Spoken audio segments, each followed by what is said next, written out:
After being engaged, she had a workbook, an Excel workbook all ready to go. And she just tackles these problems one at a time. She has like a whole timeline and everything. Yeah, she's methodical. She is, yeah. She's analytical. She is. And just as a side note, want to give us a little background on who you are? So Marissa's your fiance. Oh, yeah. We know who you? Marissa is. Who am I? So my name is Harry Belden. I am the brother of Daisy Belden, who is and I am the host of Dinner Party. And that's my claim to which fame. you're listening to right now. Ding dong, ding dong. And that's the theme song. And that's my show.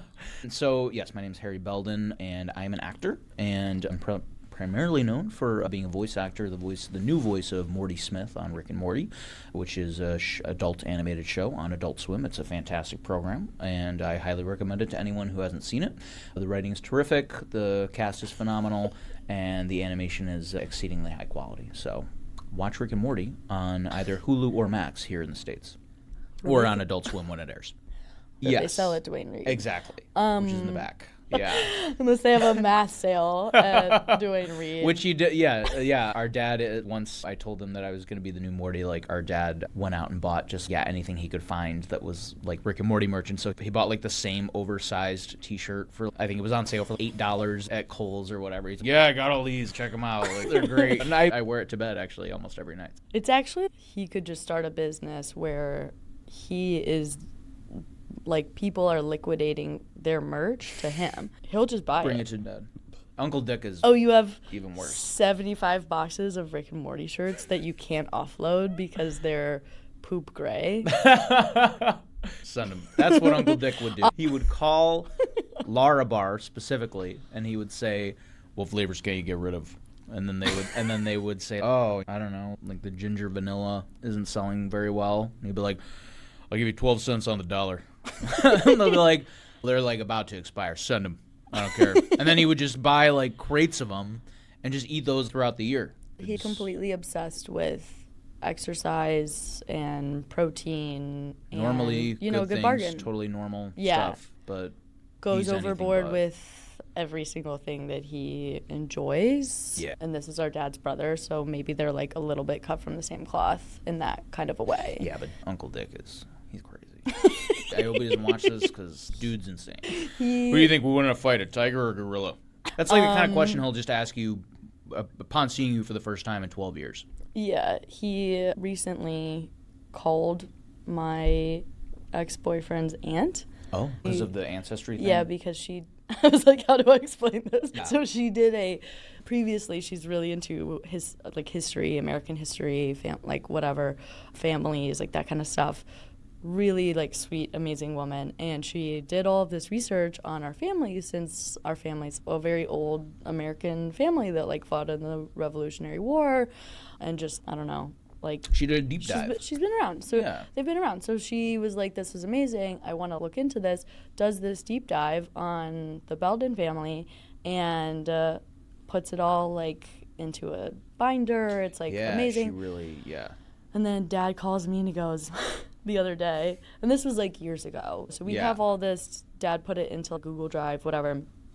And so my dad calls me a couple of weeks ago, and he's, I was in Ohio and for this thing, and I drove back to Chicago with your Uncle Dick, and I made a mistake.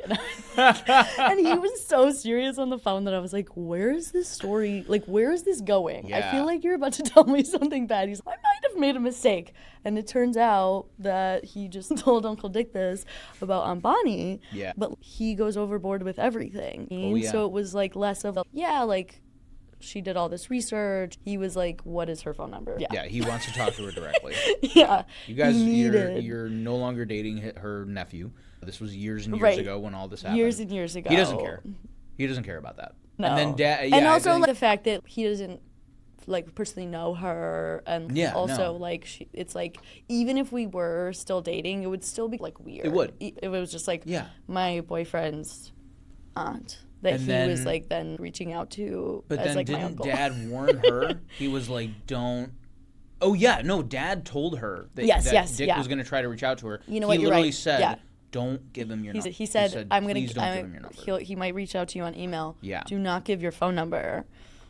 And he said it multiple times. I think he was very clear. I think they still talked on the phone. I think that's why I was like. getting confused because they still talked on the phone. Yeah. Like, that still happened because, like, I'm sure she was just like, probably it's fine. like, oh, yeah, no she literally was like, oh, it's not a big deal, not knowing not insane he is. And, not knowing that it's probably going to be a regular occurrence. I feel for you. I feel for you, Bonnie. I'm sorry. So that happened. And that's what he does. That's what Uncle Dick does. He just pops up. He just pops into your life randomly and asks you the weirdest stuff. Yeah.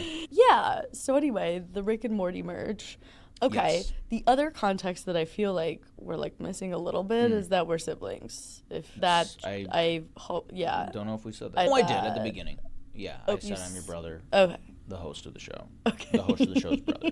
Yeah. Okay, perfect. Yeah, I covered it. If you haven't guessed by now, if you can't tell by looking at us, obviously, since we look alike. Yeah, exactly. Yeah, so we're siblings. So how was this week? You were in New York for Comic-Con. Yes. Yeah, my first time at New York Comic-Con. Your panel yesterday was great. Everybody crushed it. Thanks for coming. Super good. It went really well, I thought. Yeah. There was a lot coming at you, just in general. Yeah. This was my first big Comic-Con. I have to say first big because I did go to the small New Jersey one. You did one? That one was more like... Yes. That was the smallest one I've done. It was a great convention, just a smaller density of people. It's funny because no one went to this I know, it's so weird. Nobody went to New Jersey. I thought everyone in New York loved New Jersey. So, I don't know. It was weird. And specifically, Secaucus is definitely not known as a hotbed of... Like, if you were in New Jersey, I feel like you would want to go to... Tell me where. I retract my statement. Oh, okay. But I'm like... I guess if they were like Hoboken, there might be like more people. Hoboken, yes. Or like Jersey City is like another one. Where do the Sopranos Those are like... I don't actually know. Yeah. I don't actually know like anything about the Sopranos. You watch it? No. What? Uh-oh, we got a problem. I know, but I'm not... Like, I don't know. That's kind of stuff, like, I don't like it. It's good. It's good. There's a reason it's so popular. I know. Everyone likes The Sopranos. Yeah. But our family is Italian. Yeah. That makes it even better. No, it makes it worse for me. Yeah, you relate to it. No. Sicily. Yeah. I can't relate to it. You'd like it. I can relate to it in a bad way. You know what I mean? A little bit of family trauma there. Yeah, exactly. Yeah. No, I haven't seen that. Jersey City, something like that. Yeah. And people, no, this was a small It would be one. more people. Yeah, because we did. Secaucus is like random. It is. I guess I mean, can't going comment. there. I don't live on the East Coast, so I can't speculate on the randomness of Secaucus. But I will say we did our panel there, which was just myself and Chris Parnell. We were the only two people from Rick and Morty able to make it to that convention. And yeah, you came to that panel, and it was like there were maybe like 25 people watching, like in the room with us. And this one was like nice. What, like 1,000? This one, gosh, I don't know. Yeah, what do you think? That room, maybe 1,000 people. I don't know. Maybe not even 1,000. I don't know. 500 plus. I don't know. It was a big room. I don't have like a really good concept of that kind of stuff. It's hard. What I actually do is I envision Bell's auditorium, our grade school. That's literally what I do for reference of auditoriums. And I've performed on a good amount of stages in my acting career. I guess that was your first. That was the first one. So I remember as a kid it would be like, oh yeah, this seat's 800 because the school was like 800 people. I feel like I remember it was 800. Yeah, there were like 800 students at the school, and I think the whole school could be in the auditorium at once. So usually that's just what I do is I picture, okay, how many Bell auditoriums is this? And it was like maybe one-ish Bell auditorium in there. Do you think that your brain can put that? That's how my brain does stuff. Everyone's brains are different though, which is great. Oh, I just hit the mic, sorry. I just feel like I could picture it being smaller in my head because I was like a kid. Or bigger in my head. Like, I mean, 800 there was a lot of people in there. Is a lot, yeah. So for a grade school too.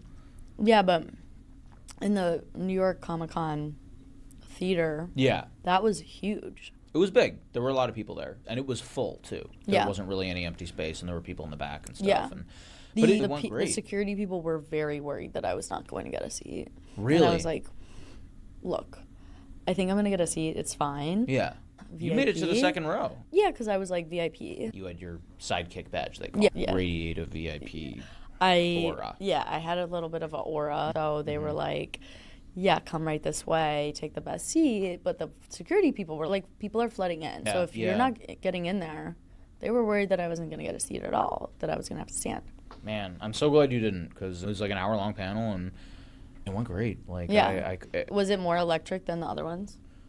It was certainly, yeah, probably. All the panels I've done have been really great. The crowd is always super excited, and that makes me really happy. But yeah, this one probably had a little more hype. They had the Rick and Morty dubstep going for those 15 minutes before and after. Pickle Rick dubstep. The Pickle Rick dubstep remix. It went hard. It went hard. Yeah. Also, we are drinking beer, and we are eating sushi, which is part of the concept of dinner party. Yeah. If you're only listening to this, you wouldn't have seen the sushi on the table. I haven't taken a bite yet because I'm really worried about making mouth sounds on this microphone. But I think it's fine. Yeah, you can just swallow it without Exactly. All right. I'm going to do it. Taking the sushi. I'm dipping it. I thought it would be the perfect food for this. I think you nailed it. All right, let's do it. The panel went really well. It did. It went really well. How would you rate this out of all of them? And how was the autograph signing today? Out of all the panels, this is a 10 out of 10.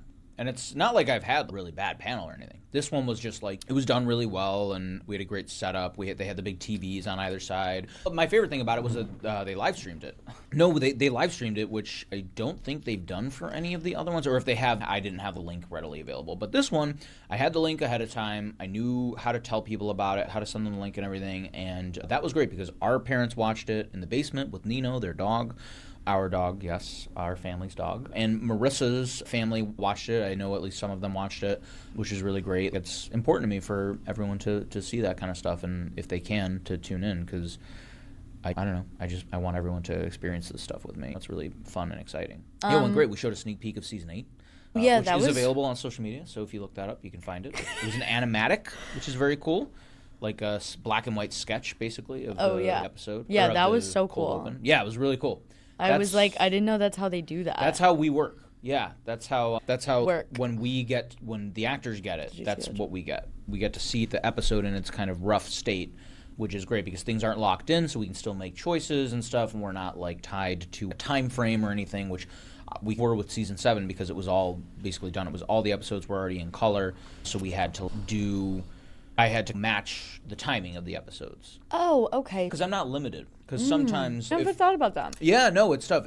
I know that's a big challenge with people who dub anime because that has already been done. Everything's been done already, and they're dubbing over the original language, so they have to try to match those mouth. And obviously with translations are never a one-to-one. If there's 10 words in the original language for a sentence, it might not be 10 words in English. Yeah. So they have to try and figure that out, and that's why some translations might not be exact. And also the facial expressions and stuff? Yeah, that's all already done, right? And if the mouth is moving and stops here, you have to stop talking there. So you might have to speed up or slow down your dialogue to match that.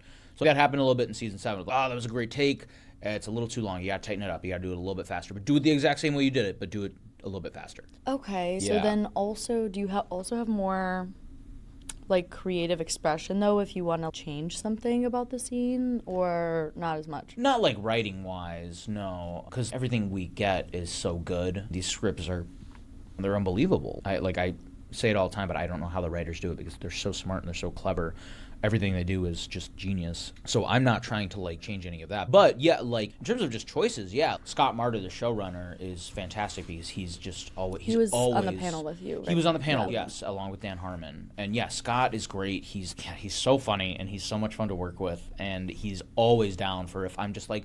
Usually he'll be like, okay, let's do it where you're really angry. Okay, let's do it where you're really happy. Whatever. We hit the whatever they're looking for, and then I'll usually chime in and be like, yeah, I'm thinking maybe could we do one where he's whatever, like doing it like this, a totally different way. And Scott's always like, yeah, great, let's do it. And maybe they use it, maybe they don't. But it's really just about getting like options for them. Because once we're done recording, then they take it to the people whose jobs it is to go through all these dialogue options and make those choices and go through it. So the more options we can give them, the better. So when it's not fully animated and stuff, there is a lot more room for us to make those choices because their faces aren't fully animated. So if we decide to do it angry instead of annoyed, they can tweak the animation to match that choice. So yeah. Is that new for you with doing, this was your first time doing an animated absolutely. voice over? Yeah, so I've learned a lot in the past like year and change in regards to all of this. So there's just a lot that goes into it that you don't think about. Like, exactly. Anytime you actually look at what people are doing for like their job or something, you're like, oh my God. No, 100%.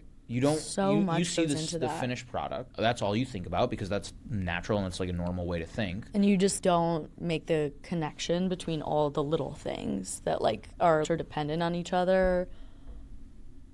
Yeah. That therefore, like really impact the process of making that thing. 100%. Yeah. Exactly. Like you're just like, oh, of course they record the voices and then they like animate it and then it's whatever. But Yeah, and it varies show to show too. There's no one way to do it. Yeah, it just totally depends. Question: can we talk about the questions? Oh, the panel? Yeah. We had some great questions, and then, yeah, I mean, they opened it up to Q&A on the floor from the fans. Do you get nervous from the fan questions? No, not really. No, because there were some for the listeners of this podcast. Number one, I'm really reaching for a little piece of sushi here, and it's just like just holding it steady in the chopsticks. I'm struggling, but also the questions for the panel were quite interesting. A little bit painful at times. Lots of things. Like people were like asking things like, how is the show gonna end? And I was like, that seems like that's a question that they're never gonna answer. Yeah, I know they're not thinking about that. It's like Dan said, Reddit always tries to figure everything out. So our job is to just stay in the moment. And that's our job, and that's how we can do our best work, by just living in the moment and being in the now and just try to create the best work we can. Look, yeah, when you open up the Florida questions, you're going to get some curveballs and whatever. But that's our job. Like, we're there, and we're there doing that panel so that we can be accessible and really try to answer any questions we can without spoiling things and without doing anything that's going to ruin your enjoyment of the show. Yeah, it was fun. I don't really get nervous from fan questions because you can tell how excited they are to be there. And I'm excited to be there. They definitely were really excited. Yeah, it's such a cool experience. And I don't know, you can feel there really is an electricity in the air, and especially when you do something where like showing a sneak peek of the new season like that, especially when it's like in the early stages of animation. It makes everyone feel so, it's cool. We're letting you in on this little thing we've got. It's so cool. That was fun. It was I like fun, how they right? sprinkled that in. I feel like that definitely made people feel like this is worth coming to. Exactly. Like, sometimes I feel that way about live events. It's like you have to give people a little bit, since people can watch everything online and they can like consume a lot of content online, like in person. Like, yes. You want to make them feel like they're a part of something and maybe even drop something in there that's like a special treat that they're getting before everyone. Yeah, yes, 100%. And that is available online now, but in that moment, that was the only place you were seeing it. Did you have any interesting autograph signings today? Let me think. Yeah, we were lucky enough to squeeze a couple hours of signing into the CGC and JSA booth on the floor at New York Comic Con today. We signed from 11 to 1. And gosh, I'm trying to think. It was like mostly comic books. It was like the comic book booth and stuff, and some Funko Pops. What was your wildest? My wildest was probably I think this was in LA Comic Con just a couple weeks ago. No, this woman came up to me and she had a Rick and Morty tattoo on her forearm, like right here, and it was an EKG line, the beep line, but it was like the silhouette of Rick and Morty. It was a really cool tattoo. Very clean, very simple. Simple, yeah. And then she had Ian, who voices Rick, Ian Cardoni. She had him sign like on the right of it, and she had me sign on the left. And she was like, "Yeah, I want you to sign there so that I can go get it tattooed." This was only a couple weeks ago. Yes, tattoo request, because this did happen in New Zealand.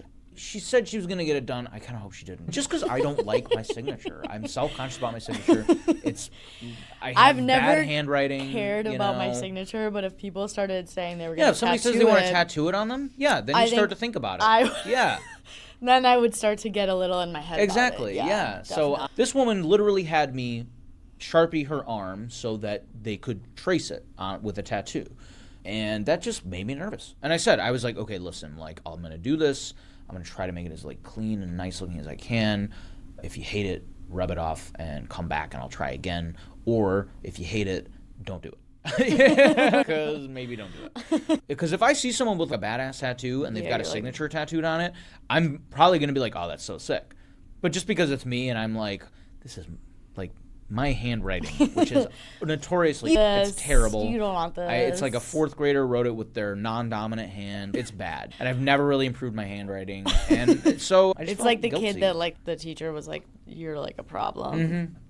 Yeah. Which, again, we've established that I'm not we're not talking about childhood because we're just like not going there. No, but, we're not going there. But your teachers definitely thought you were a problem. I was not a problem. I was a fine child. There were real problem kids in my grade. I was fine. Daisy only thinks that because she was in the gifted program. No, at our school. I was in the neighborhood program. You had some moments. I there were a couple teachers that were like, "Can you medicate this child?" Maybe you didn't know that. I have a lot of energy, and you had a it wasn't a bad thing. Yeah. It was more just like they were like, put and him on I was Adderall. a bit of a class clown. I put him on Adderall. They were like, I never knew that. Oh, you didn't? I didn't. Oh, okay. Who said that? Do you happen to know? I think it was when you were in like 4th or 5th grade. Oh, because I feel like that's when like little boys start to get like really rambunctious, that's but they're true. not quite like in that like preteen adolescent where they're like a little like sassy and they like don't want to do stuff. Do you know what I mean? Yes. Like I feel like probably 10, 11-year-old boys are just the most like chaotic like demon energy because it's demon energy, yes. And you had a good amount of demon energy those couple of years. Yes, I was a demon lord as a child. Yeah.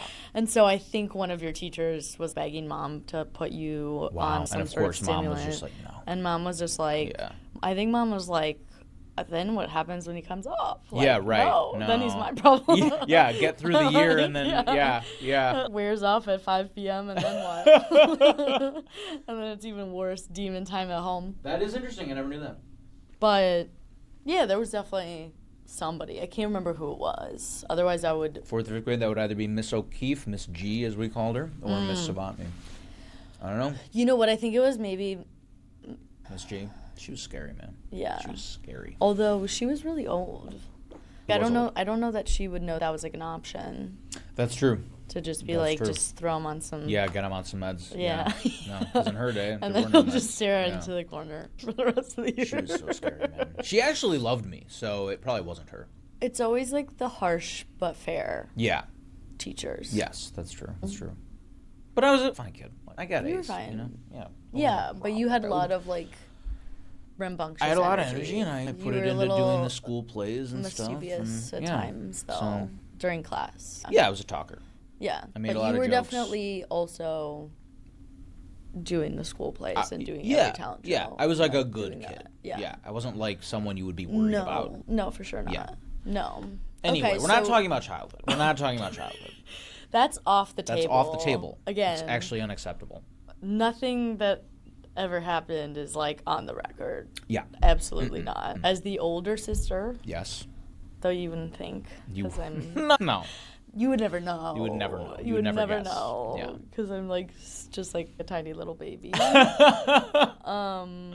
You would never know based on how I look, obviously. No, but I am the older sister. I'm the oldest. Yeah, by a lot. So crimes perpetrated in our childhood were just, they're not my fault. No. That's what I'm saying. I was never the one chasing with the knife. Who chased who with a knife? No one. No. Were you chasing with the knife? Oh, no, I haven't seen this. Were you the sibling that was chasing with the knife, or were you chased with the knife? And that's like how you define siblings. And I was like, you know what? I may have picked up a knife in my time. I know I picked up a knife in my time because Mom and Dad love to tell that story about. We're not talking about childhood, but my mom and Dad love to talk about when I was. What story? When I was like 2 years old, and on New Year's Eve, they like found me in the middle of the street holding like a butcher knife, like the chef's knife from the kitchen, and they found me like in the middle of the street on New Year's Eve. That's the other reason why, because I feel like they have so many stories like that. Yeah. Like I was just telling my friend. I was telling Maddie, who she grew up by Treasure Island, and Dad like famously let me like run out into the street at Treasure Island. I was like in the grocery store with him as a toddler and just sprinted out the door. Wait, who let you do this? Dad. Oh, Dad. Not an accident. Yeah, He just put me down for 1 second, then he's God. like, I literally look over 1 second later, and you're like taking off, and you're outside. Oh my God. In the parking lot with all the cars. Yeah. And he's just like running after me. Oh my God, I don't. And I feel like he was That's maybe so scary. checking out. So Yeah. then he's like trying to pay. But Right, then, like, right. Also, oh my I God. have to go get my kid. And so he's just like sprinting out after me. I was like, yeah. We had a great childhood. So yeah, people want to get tattoos. Yeah. I Yeah. can't Well, remember how just these two people, I suppose. Yeah, so a couple people I'm want to sure get they your name looked tattooed at on my their signature, body. thought it over, and realized it was not what Yeah, they wanted to do. I'm sure and if they that didn't do that, if they that's- did get the tattoo, then great. I'm sure it looks fantastic. Yeah. Yeah, He to has go. a tattoo of your signature. We'll see. We'll see. I don't know. You're like, They might. actually, They might. You're like, I don't want them to, and then I'm like, yeah, they probably don't. And you're like, they might, But they might. could. Hey, they wanted it. They wanted it. But so someone had that idea. I don't know. Just saying. People- Multiple people had that idea, actually. So People are like upset. So it sounds like it went well, and that was like the only thing. There's nothing like that. This was all comic books and Funko Pops, and I think that was it. I think that was because we were signing at a comic booth, so it was a lot of that. No, it was great. Met a lot of people who, again, I said this in the panel, but I was like, I love doing these conventions because so many people come up to me and say, oh, Rick and Morty is my comfort show. Rick and Morty is the show that is the only show that my family watches together. Which is crazy, by the way. But those are families, right? Everyone has a different family dynamic. Oh, yeah. And that's Yeah, it's if not like that's a what they judgmental gravitate thing. to, yeah, it just makes me so happy. And then I had multiple people today come up to me again and say the exact same thing, and it just. And I was like, see, like I said this on the panel and everybody laughed, but it's true. It's so many people's comfort and family show, and it's about a family. So it just made me really happy. Yeah. It probably makes people feel better about their family. Yeah, the dysfunctionality of Rick and, I mean, everyone. Really. Yeah. But they are improving. Rick is in therapy.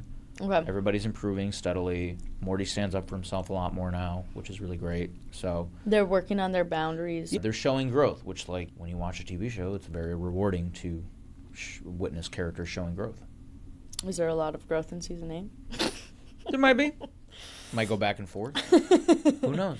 Not me. I don't know anything about season, though. Couldn't ask me about that. Yeah, no, it truly just, it fills me with a lot of joy to hear people say that. And like, I get to be a part of something that means a lot to you and your family, and that just makes me very happy. Oh, so wholesome. Yeah, it is, and it's an honor, because, like, I said this on the panel. When we do the work, we're in a room, it's like this, we're in a soundproof room.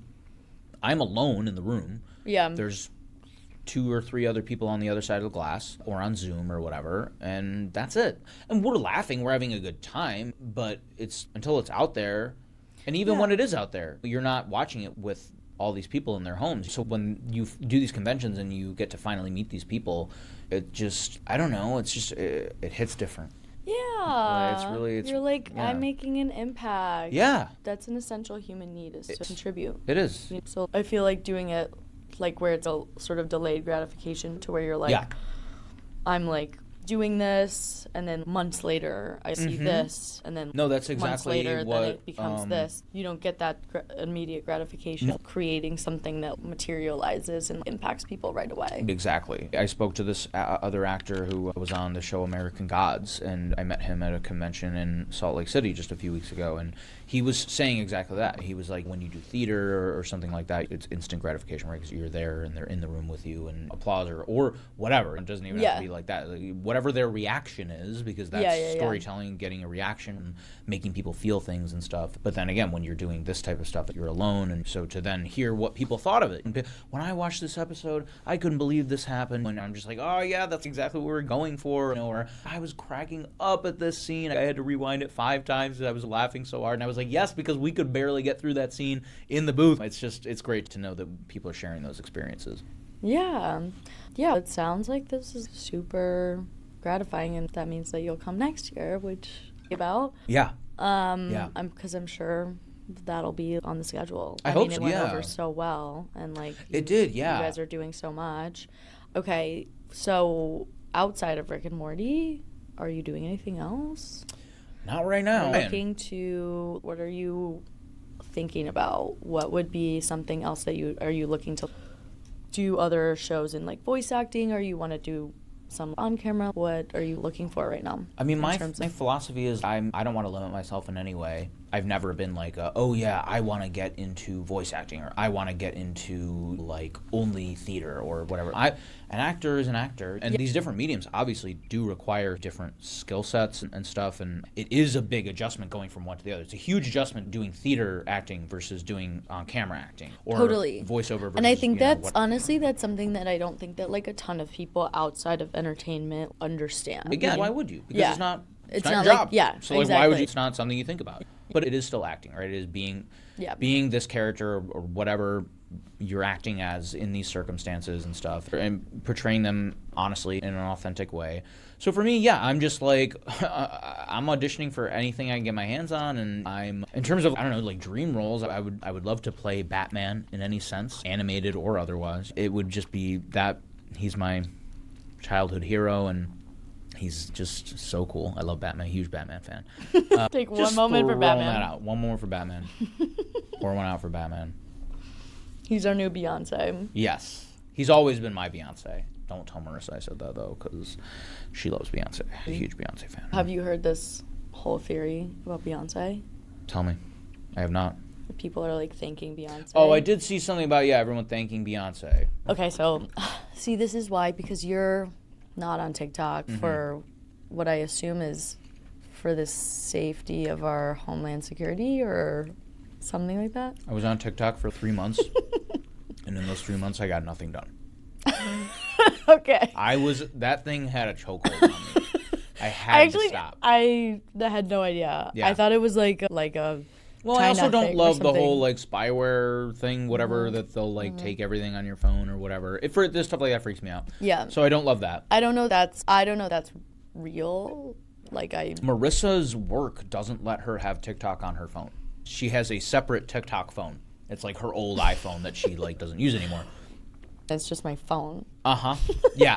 She has one that is a TikTok phone, a full TikTok phone. Yeah. Exclusively for TikTok and earwax removal. The joke is just that now that I have it, that's just my phone. That's all I use it for. No, but that's how I was literally only on. If I wasn't texting someone or making a phone call, I was on TikTok. Yeah. And I don't respond to text anymore. No.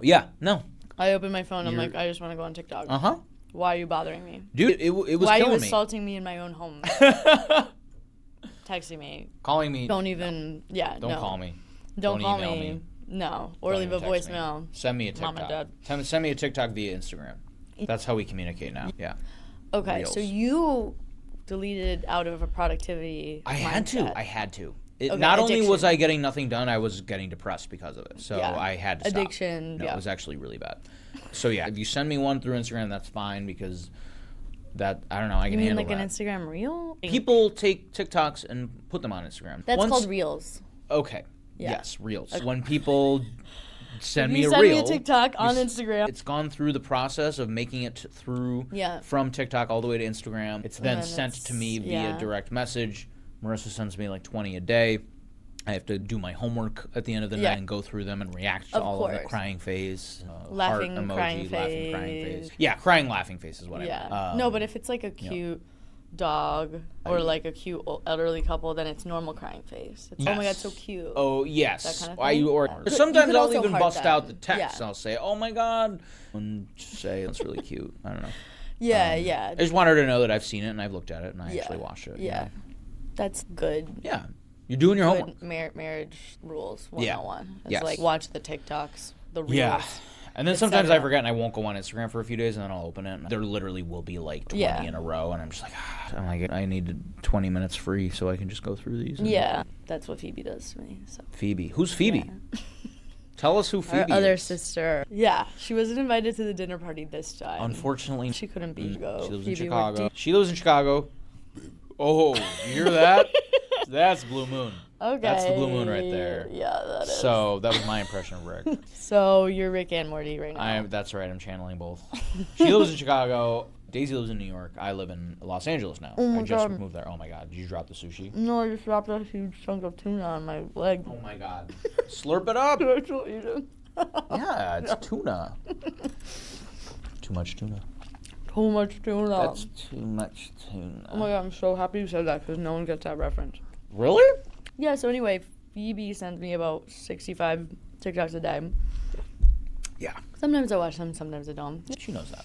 And why did I bring up? Oh yeah, Beyonce. Why we were thinking Beyonce? Yes. So people were thinking Beyonce. So on TikTok, it's like this thing where it's with everything going on, P. Diddy, and then there's like Jay-Z and Beyonce, and then people started posting videos of all the people who got a Grammy. So it was just enough tuna, actually. Thank you. So everyone thanking Beyonce during their Grammy acceptance speech, and it's like multiple people, and then saying that when Kanye got up and said, I did see that, and said like with the Taylor Swift thing, to Taylor Swift, yeah, that I'm sorry, but Beyonce was the greatest to do it of all time, or whatever. He was saving her. That he was saving her. Right, I did see from that. Beyonce. Yeah, that is a hilarious retcon. And so, going back 10 plus years, that's hilarious. So we have to thank first of all, thank you, Beyonce. Thank you, Beyonce. So first of all, let's just get that up, everything. get for the food and for the thank you. Blue Moon. Thank you. And for the Dwayne Reed. Yeah. And all of that. So yeah, let's thank Beyonce. Beyonce, to you, Batman is your Beyonce. Yes, that's exactly right. I forgot about that. I forgot that was the connection. Yes. Yeah, Batman's the best. It would be just like, I think I'd lose my mind if I was ever able to play Batman in any sense. What else is on the docket in terms of what you want to... Oh, really, think, truly like, anything. Comedy Yeah. TV series? Are you thinking like on Broadway?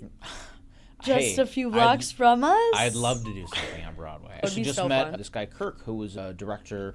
He runs an off-Broadway theater here in New York, The Chain, he said. Yeah, so that was just cool to have someone come up to the table and be like, yeah, run this off-Broadway theater. I need to go to more of that. If you live in New York, it's so cool to be able to take advantage of that. Yeah.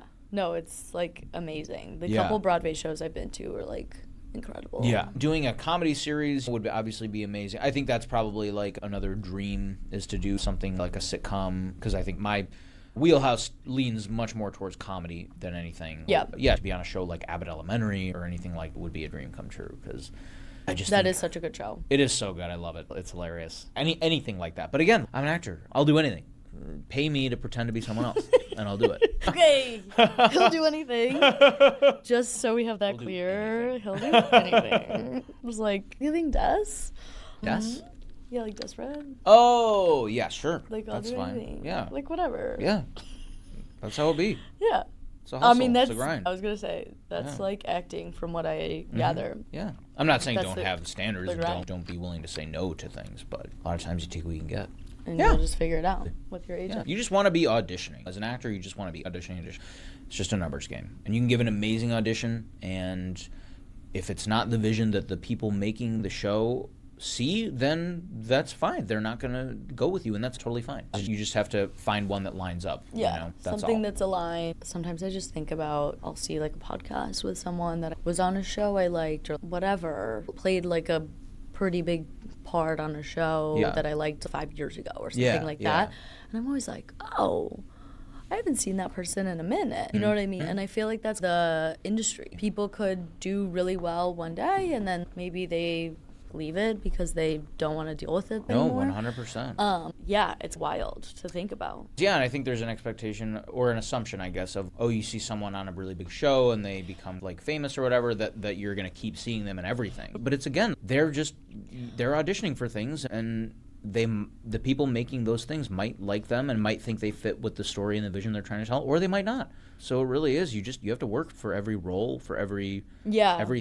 Or it's just like now there's also so much content that it's like they could be doing stuff and it's you might just not stuff be, that you never would it watch. might be the total opposite of the other show you saw them on, so you're not, and it's not the type of thing you watch. Exactly. Yeah, that's very true. And like I mean, how many like, IMDb pages do you go on and you're like, whoa, they have a million things? That part of it also is like really interesting, where I'm like, maybe there's 85 streaming platforms. Yeah. And now they all have to come up with content. The content machine, we're in it right now. That's you know true. What I mean? That's true. We are currently in it. Yeah. Wow. So meta. Yeah. It's like there's just so much content out there, and so you don't know that you're like necessarily all of it's coming across your TV or your phone or whatever. You're getting an ad for it. Like you might not be.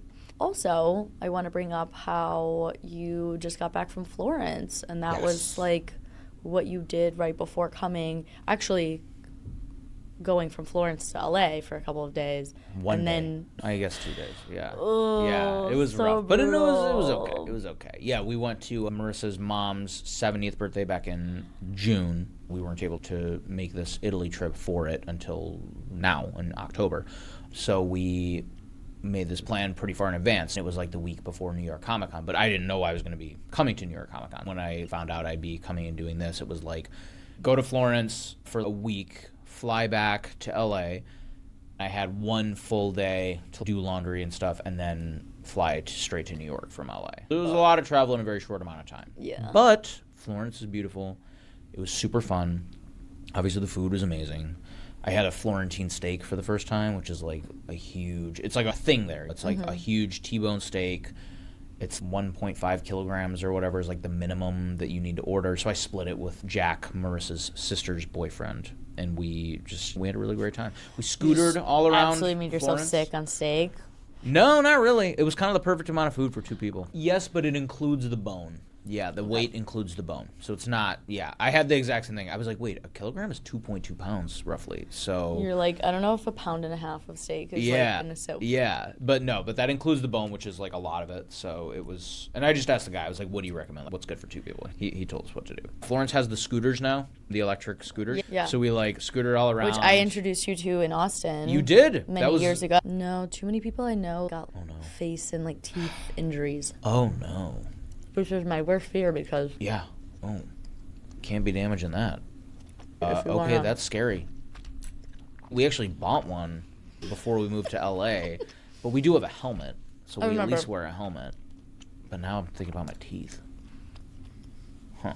Something to think about. Yeah, it is something. We don't really use it in LA. It was like a lot of people in Austin, either like a car wouldn't see you and then you get hit and you're just like so exposed on those things. Yeah, you are. Or you just hit something like the wrong way. Oh, God. It's not. Like Florence could be a little bit better because like people drive less probably. People still drive there, but it is less, yeah. And it's also not a huge city. Okay. So it was great for it because we were able to get to either end of the city very quickly. And our Airbnb was like 25 minutes walking outside of the city. Yeah, so scooter turned it into a 5-minute trip. Yeah. It was awesome, actually. Although the cobblestone streets in Florence are not great for it. We literally were like, you feel my brain rattling around in my skull. Yes. It was a little rough. That's exactly what I was picturing. Yeah. It was just like feeling like your eyeballs are about to pop out of your head because it's shaking so badly. Yeah, that's only some of the streets, though. Like, most of the time it's fine. But, like, we scootered right along the Arno, the river, and it was beautiful. And, yeah, Florence, if you haven't been to Florence, highly recommend it. It's beautiful. Marissa's grandmother was born there, is from there. So we went and saw, like, her apartment where she grew up and where she lived and stuff before she came to America. Aww. So it was really cool. It was a very emotional trip for Marissa, and it was great. We were all there with, it was her parents, her sister Emma, and Emma's boyfriend Jack. And so we all got to spend a lot of time together. It was really nice. When we were in high school, our family took a trip to Italy. And what you were talking about the cars in Florence just reminded me of when... So, do you remember Dad with the... No. Right when we got to Florence, which was like part of the way through our trip, we had already been in the Italian Alps, like up in the north. So we were staying in a house up there. One of our relatives owned, and so we stayed in that house, rented a car, and I think this is like a thing because I've told so many people this story, and people have told me like, oh, my family did the same, like tried to rent a car and drive through Italy, and it like ends like terribly. So it ends in murder. This is a murder podcast. No, but our parents did. My mom always tells it like we almost got a divorce on the trip because of the driving. She's exaggerating. No, like, of course she is. But she was, like, basically, I don't even know what was happening, but, like, the drive was so stressful. Yeah. Because, of course, it's, like, a clown car, because they don't have big cars there. Yeah, no, it's tiny. So we were all packed into that car. Do you remember the Tom? Yeah. Yeah. This was back in the olden days. You needed, first of all, no one really had smartphones. And even if you did, couldn't just navigate in a foreign country. In a foreign country, especially. So we had to buy like I just touched that like little button that had the globe on it that was like internet, and you're just like data. Yeah, that's, oh my God, I forgot all about that. Yes, you would like, accidentally press it and then immediately start. Don't connect the cellular data.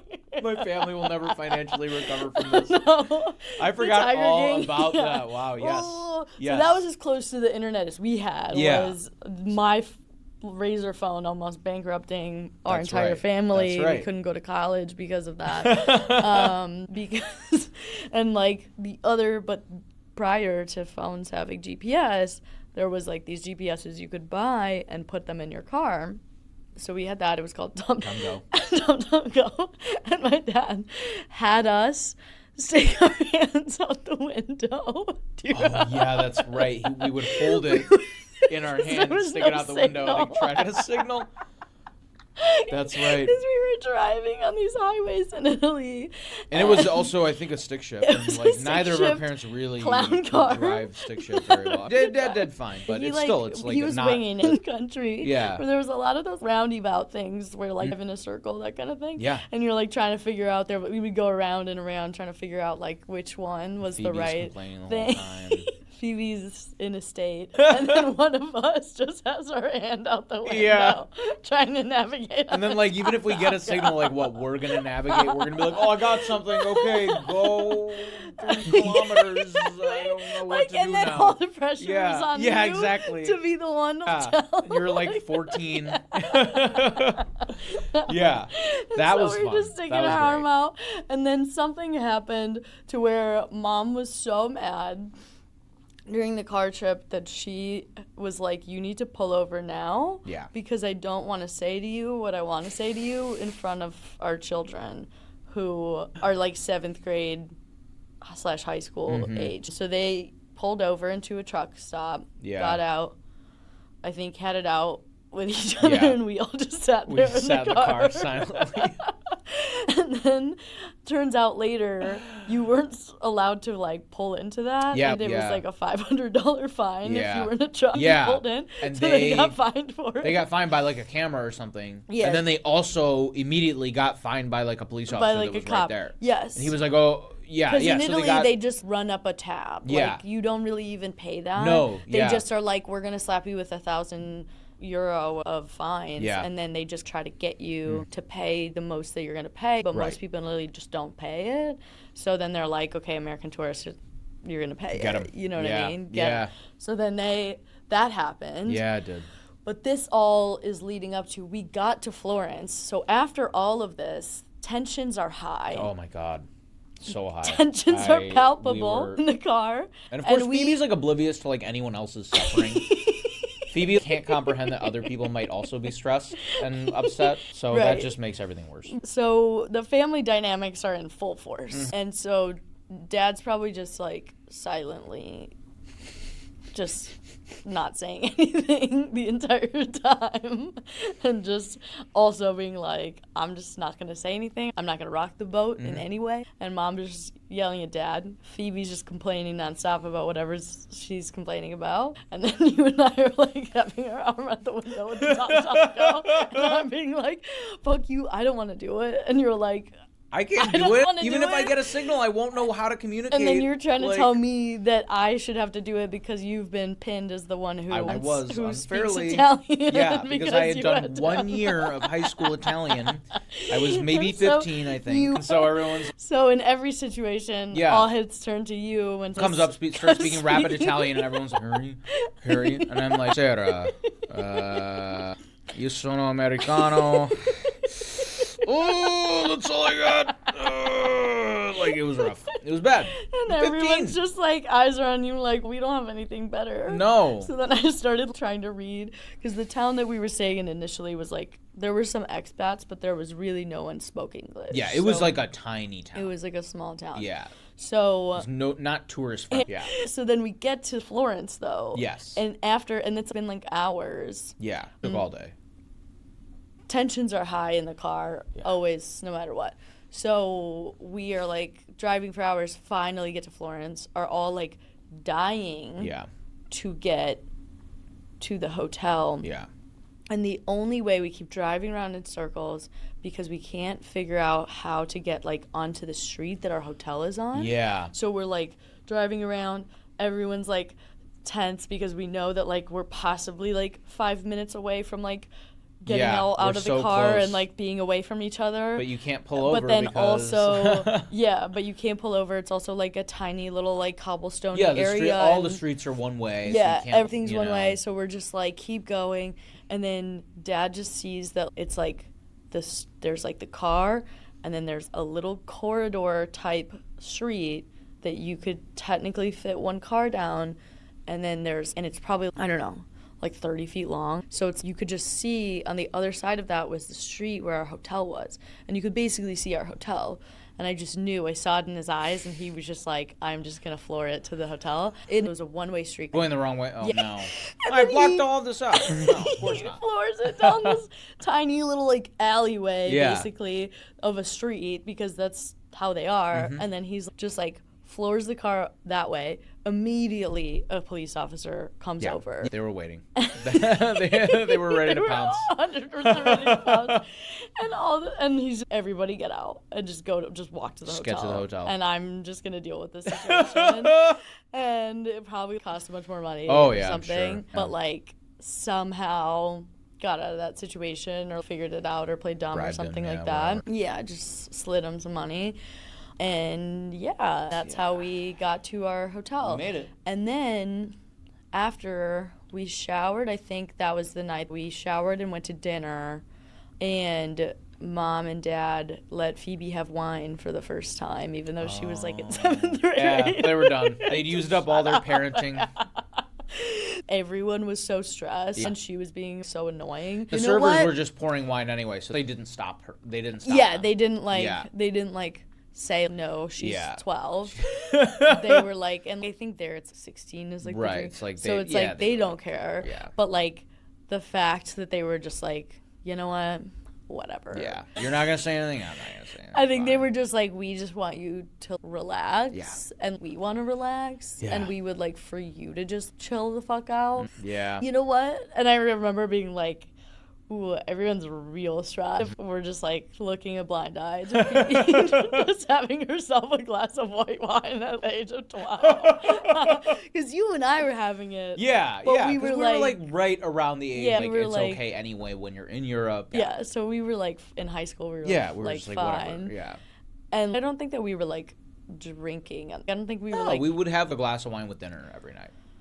I think. No, I think we did. Did we? Yeah, I think we did.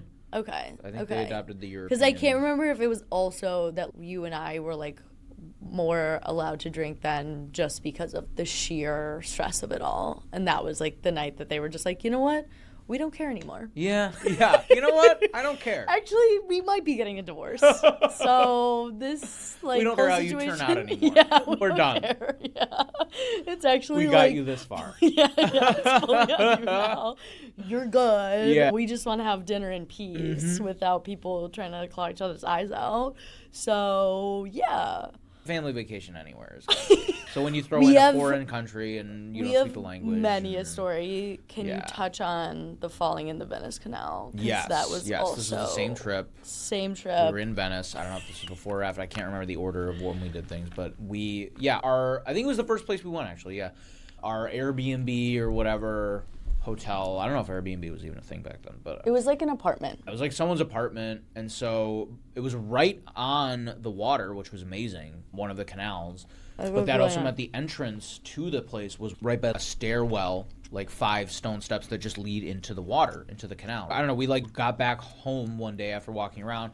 And I just wanted to like go look at the water, so I went and stood on the top step, and there was a lot of choppy waves, and there was a wave crashed onto the stone steps all the way to the top and hit my feet and knocked me off balance, and I fell and hit my hip right on the stone, this ancient stone step, and I probably bruised my hip bone doing it, and I immediately fall halfway in, fully up to my waist, submerged in the Venice Canal. And luckily Dad was right there, so he grabbed me right away and was really on top of it. He got me right away, and I had put my arms out to stop myself falling in any further, but I got submerged in this dirty canal water. But I got pulled out, and it really hurt because I hit my bone on the stone.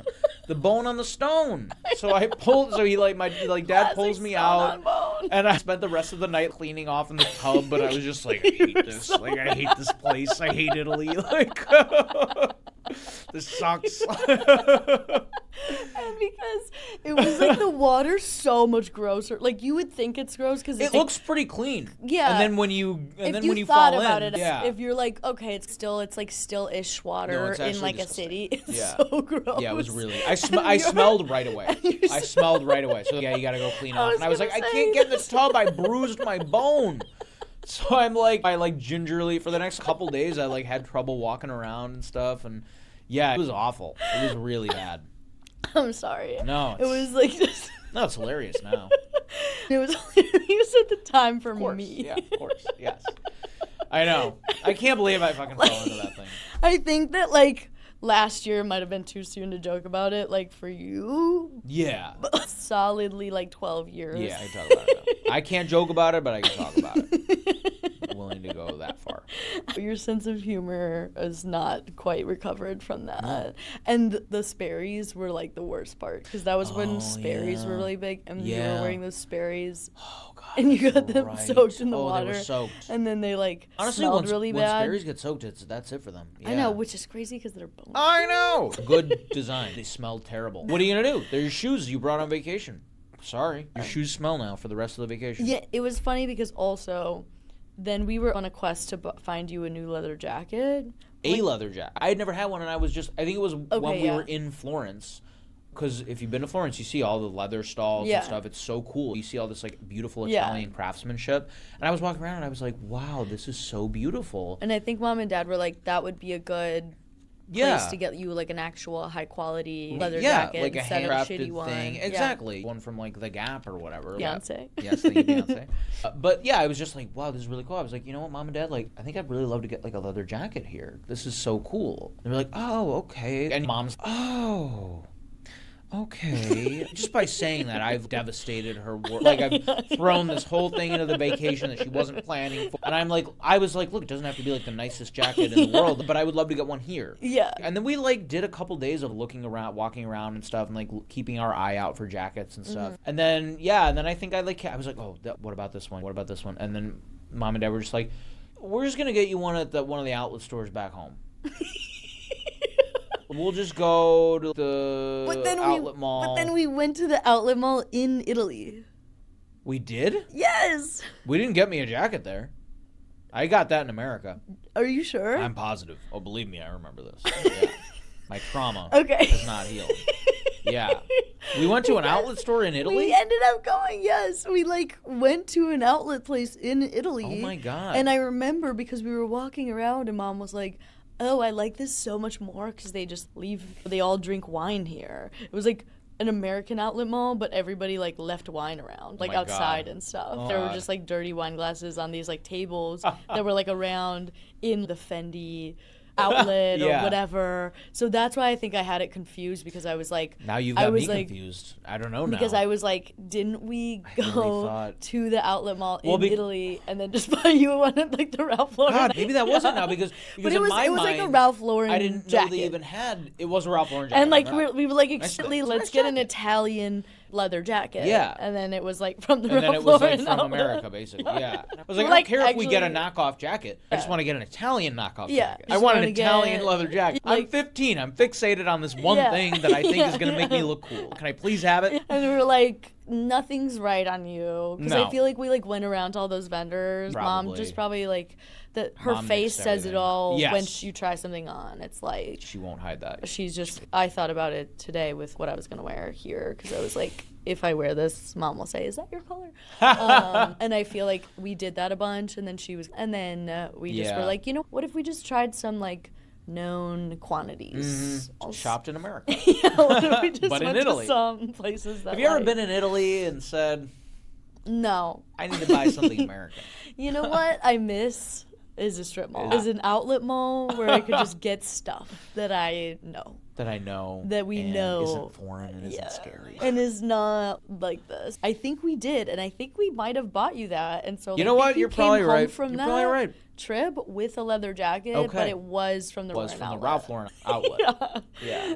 Maybe as American as it could get in Italy. Yeah. Like, it wasn't even from the Gucci outlet or a, like, Italian brand outlet. No. It was, like, fully Ralph Lauren. No, it couldn't even end in an I.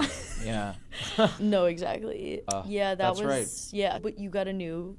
When I was you there. got a new jacket. When I was there and I was walking around again and I saw all those, like, leather jacket stalls you're and like, stuff. yeah, hell yeah. It, like, reawakened in me. I was like, wait a minute. I can heal some trauma. Yeah. I can go back and I can do it. It did.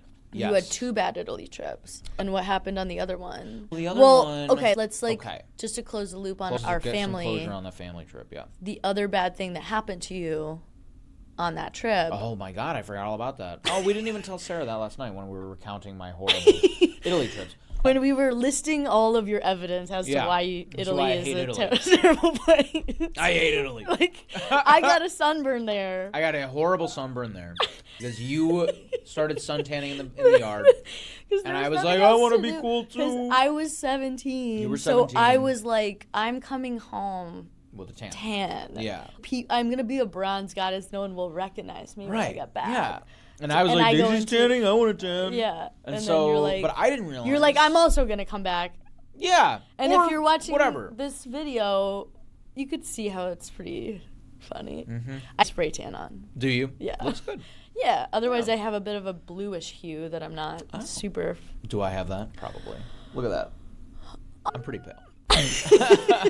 No, you have a little bit of rosiness right here. I do. I have a nice red fade. I like do the spray tan now just to keep it at like a flesh alive. Non-corpse like thing. Yeah, for sure. Looking kind of skin. But yeah, so I think we both were like, look, we're in high school. We're going to come back and tell everyone we went on this awesome trip to Italy. Trip that had no problems. What I didn't realize, I didn't know anything about it. And so shocked. I saw you laying out there in your swimsuit, so I put my swimsuit on. I went out and I laid out there with you. And honestly, I did that for a couple days with no issues. But I didn't realize I was supposed to be putting sunscreen on. So I just laid out there without any sunscreen. Well, it's because we're from the Chicago sun. Yes, that's right. The Chicago sun is like UV3. Yes, that's true. This is probably like a 9. That's true. In the middle of July. Yeah. And so I got burned all hell. I was a tomato. It was awful. It was awful. And then you were like wallowing in your room for 2 days. My room that, despite being on the second floor, had a dirt floor. My room was on the second floor, but the floor was dirt. I don't know how that works, but that was what happened. So that's another thing, and that's fine. I don't even care about that. But I had this horrible sunburn, and I I couldn't do anything. I was just like, it was like this rural town, and our aunt had to... This is a town of like 100 people. No one speaks English. Our aunt, her mom had grown up there, but they still had the house, but I don't think people used it very much, maybe. Yeah, they were letting us rent it or letting us use it or whatever. Yeah, but the room you were staying in definitely did have a dirt floor, and I also don't understand how that worked. No, I don't even think I ever gave it a second thought. I was just like, the room. I don't want the dirt floor one. That's for sure. No. I wasn't like, why is there a dirt floor? It was on the ground floor. Whatever. Makes sense. It's Italy. It's fun, but it's on the second floor. How does that work? How did the physics of that work? I don't know. They imported some dirt up there. I don't know. I don't know. And there was also a lot of animals that I think everyone in our family was. No, there was cows and a bull that was locked up. Cows were cool because you could go up to them and they would lick your hand and stuff. That was. Although I do remember when we went back through customs, them asking, "Do you have any contact with any livestock or animal?" And Dad's no. Yeah. I was just like, Dad, what about the cows that we had? And he's no. Don't worry about it. Because I'm just like, oh, he forgot about the cows. You're like, shut up. What cows? No cows. This has been a long enough trip already. So then you got a horrible sunburn and it did blister. I remember it was blistering on my chest, so the entire trip home, if I had a shirt on and it would touch my chest. It's just crazy because it lasted that long. It lasted so long. But the entire flight home, I had to pull my shirt so it wouldn't touch my chest. It was a dramatic flight back. Yeah. But yeah, so that was trip 1.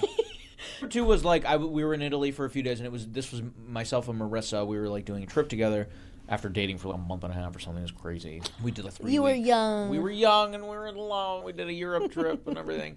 And so we hopped around from Paris to Amsterdam, Italy, whatever. So we were in Italy for maybe 3 or 4 days or something. But in that time, and only in Italy, I woke up after day 1 with all of these bites or hives or something all over. You would have thought I had bed bugs. Except that Marissa and I were sleeping in the same bed every night. She never got a thing. So whatever it was, still to this day, I don't know. They itched more than anything has ever itched in my entire life. I don't know what they were. And that's not good. And it's when you're traveling and you're all over my body. Yeah. It's horrible. I was in pain. Like it itched so bad I was in pain. And so that was just like, that was where I was like, okay. And then we like flew out of Rome's airport, and then they all went on strike with no notice. Yeah, they won't even be like, hey, we're all going on strike. They just leave. And they let you figure it out. And I always say Italy's like anti-convenient. They don't care if you're like, what am I supposed to do now that I'm here? They all just walked out and they're done. Yeah. And I don't know. Yeah. Why are you asking me? No, it's like, literally not my job right now. Literally, it's not my, no, and even the people who work at the airport, like work for the airline, like whatever, they're like striking. It's like, even the people who work there are like, how is this my problem? And you're like, yeah. What? And that's just how they treat everything. Yeah, and you just have to sit there and wait. They just don't care as a country. Luckily, I didn't have to wait that long. We probably waited 8 hours, but we got on another flight. I was after that, and I told you this, I give every place 2 chances. 2!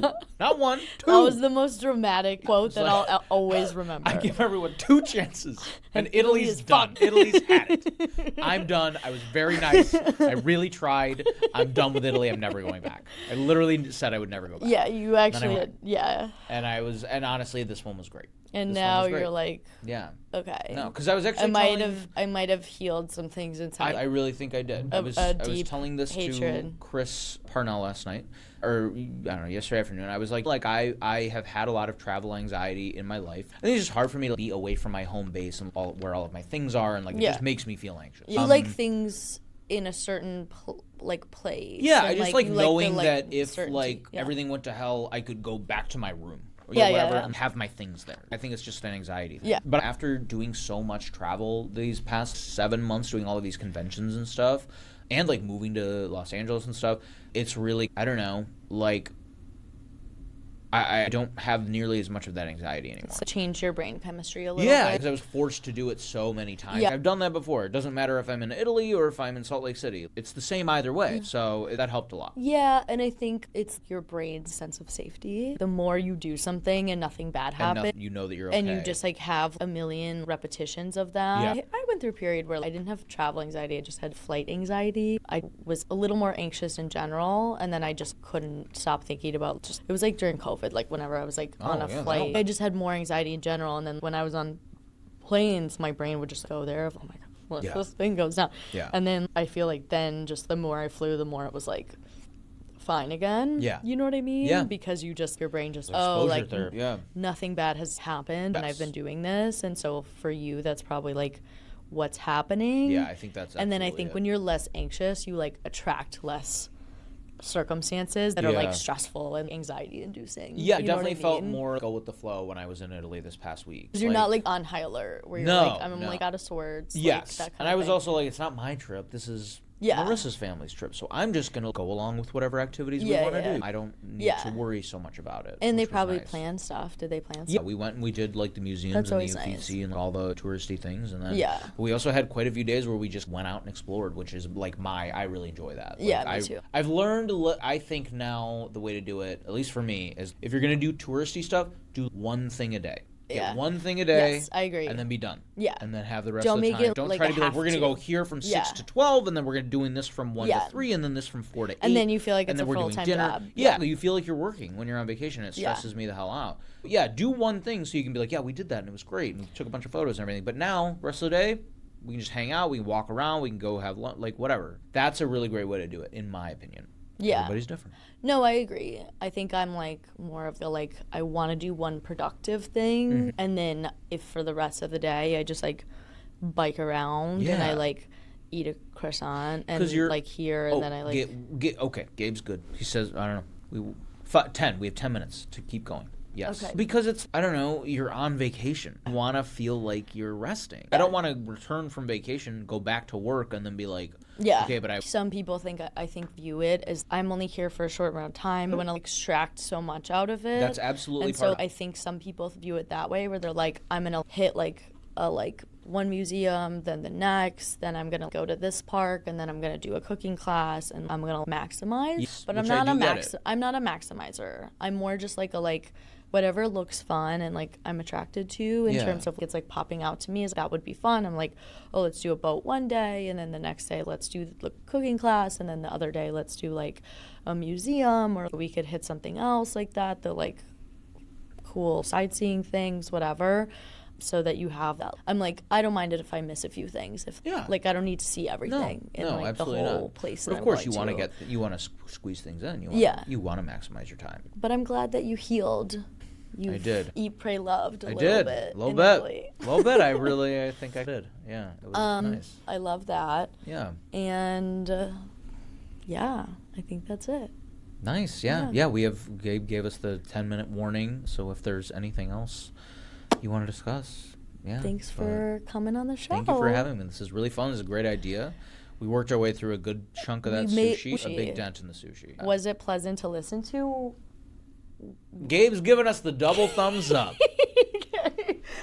Gabe is going to splice that into an ASM track. It's going to be a bonus track. It's going to be Dinner Party Just the Chewing. It's going to be called Dinner Party Just the Chewing for $59.99 per minute. That's a steal. People pay a lot more for a lot less. Yeah, absolutely. That's like definitely a niche market on the internet, and I'm glad that we're calling that out. That's actually on the back end how I'm going to monetize things. Of course. Thank you for having me. This was great. And thank you for listening. Thanks for listening to Dinner Party. People, people, papa.